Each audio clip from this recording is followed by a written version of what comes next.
Bidadi township ವಿರೋಧಿಸಿ JDS ಪಾದಯಾತ್ರೆಯನ್ನು ನಡೆಸ್ತಾ ಇದೆ. ಬೆಂಗಳೂರು ಕೇಂದ್ರ ಯೂತ್ ಕಾಂಗ್ರೆಸ್ನಿಂದ ಪೋಸ್ಟರ್, ಜೆಪಿ ಭವನದ ಗೋಡೆ ಗೇಟ್ಗೆ ಪೋಸ್ಟರ್ ಅಂಟಿಸಿದೆ ಕಾಂಗ್ರೆಸ್. ಒಂದ್ ಕಡೆ ಜೆಡಿಎಸ್ ಏನು ಪಾದಯಾತ್ರೆಯನ್ನು ನಡೆಸ್ತಾ ಇದೆ, ಆ ಬಗ್ಗೆ ಕಾಂಗ್ರೆಸ್ನಿಂದ ಪೋಸ್ಟರ್ ಅಂಟಿಸಿರೋದು. ಹೊಟ್ಟೆ ಕಿಚ್ಚಿನ ಸುಮಾರ್ ಕೋಳಿ ಅಂತ ಎಚ್ಡಿಕೆ ಫೋಟೋ.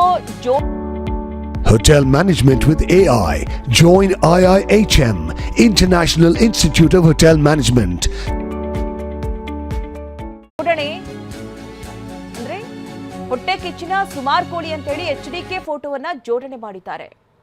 ಒಕ್ಕಲಿಗರು ಯಾರೇ ಅಧಿಕಾರ ಹಿಡಿದ್ರು ಈ ಕೋಳಿಗೆ ಹೊಟ್ಟೆ ಕಿಚ್ಚು. ಕೋಳಿ ಚಿತ್ರಕ್ಕೆ ಕೇಂದ್ರ ಸಚಿವ ಎಚ್ಡಿಕೆ ಫೋಟೋವನ್ನ ಜೋಡಣೆ ಮಾಡಿದ್ದಾರೆ. ನೋಡ್ತಾ ಇದ್ದೀರಾ ಆ ಪೋಸ್ಟರ್ ಅನ್ನ ಕೂಡ. ಯೂಟರ್ನ್ ಕುಮಾರ ಅಂತ ಪ್ರಶ್ನಾರ್ಥಕವಾಗಿ ಬರೆದಿರುವಂಥದ್ದು. ಕೆಲವೊಂದಿಷ್ಟು ಈ ಫೋಟೋಗಳು ಈ ಏನು ಮೀಮ್ಸ್ ಬರುತ್ತೆ ಅಥವಾ ಈ ರೀತಿ ಟ್ರೋಲ್ ಮಾಡುವಂತಹ ರೀತಿಯಲ್ಲಿ ವ್ಯಂಗ್ಯವಾಡುವಂತಹ ರೀತಿಯ ಪೋಸ್ಟ್ಗಳು ನೋಡಿ. ಕೋಳಿಗೆ ಕುಮಾರಸ್ವಾಮಿ ಅವರ ಭಾವಚಿತ್ರವನ್ನು ಅಂಟಿಸಿ ಅದಕ್ಕೆ ಕೆಲವೊಂದಿಷ್ಟು ಟ್ಯಾಗ್ಲೈನ್ಸ್ ಅನ್ನು ಕೊಡೋದು. ಅಂದರೆ ಹೊಟ್ಟೆ ಕಿಚ್ಚಿನ ಸುಮಾರು ಕೋಳಿ ಅಂತ ಹೇಳಿ, ಮೊದಲು ನಿಮ್ಮ ಬೇನಾಮಿ ಆಸ್ತಿ ಬಿಡಿ, ಆಮೇಲೆ ರೈತರ ಪರವಾಗಿ ನಿಲ್ಲಿ. ಈ ರೀತಿಯ ಒಂದಷ್ಟು ಪೋಸ್ಟರ್ಗಳನ್ನು ಅಲ್ಲಲ್ಲಿ ಅಂಟಿಸಿರೋದನ್ನ ನಾವು ಗಮನಿಸ್ತಾ ಇದ್ದೀವಿ. ಜೆಪಿ ಭವನದ ಗೋಡೆ ಗೇಟ್ ಮೇಲೆ ಈ ರೀತಿ ಪೋಸ್ಟರ್ಗಳು ಕಂಡು ಬರ್ತಾ ಇದೆ.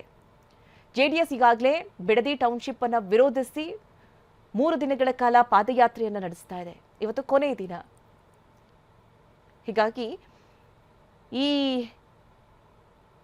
ಪಾದಯಾತ್ರೆ ವಿರೋಧಿಸಿ ಅಥವಾ ಇದರ ವಿರುದ್ಧವಾಗಿ ಅಥವಾ ಇದು ಬಿಡದಿ ಟೌನ್ಶಿಪ್ ಕನಸಿನ ಕುಮಾರಸ್ವಾಮಿ ಅವರ ಕನಸಿನ ಕೂಸು ಅಂತ ಹೇಳಿ ಈಗಾಗಲೇ ಡಿ.ಕೆ. ಶಿವಕುಮಾರ್ ಅವರು ಸಾಕಷ್ಟು ಬಾರಿ ಹೇಳಿದ್ದಾರೆ. ಈಗ ಅದಕ್ಕೆ ವಿರೋಧ ವ್ಯಕ್ತವಾಗ್ತಾ ಇದೆ ಜೆಡಿಎಸ್ನಿಂದ. ಇದೊಂದು ರೀತಿ ನಗುವಂತ ವಿಚಾರ ಅನ್ನುವಂಥ ಮಾತಲ್ಲಿ ಅನ್ನುವಂಥ ರೀತಿಯಲ್ಲಿ ರಾಜ್ಯ ಸರ್ಕಾರ ಕೂಡ ಹೇಳಿತ್ತು.